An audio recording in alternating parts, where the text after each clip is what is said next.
Hello. Bei ya mafuta. Bei ya mafuta ya petroli. Juzi bwana Churchill ametangaza ati sasa bei ya mafuta itakuwa shilingi 300 kwa lita. Ati kwa sababu ya vita kule na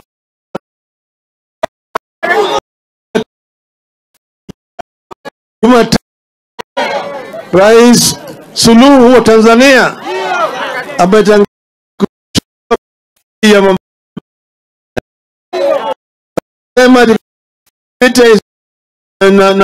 na gharama ya bei ya mafuta imerudi chini.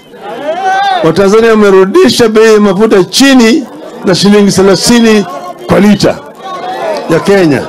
Unaona hiyo? Soko gani ambaye bwana Churchill ananunua na Watanzania wananunua kwa soko gani? Si soko ni moja. Lakini hiyo ni njama ya kunyanyasa wa Kenya.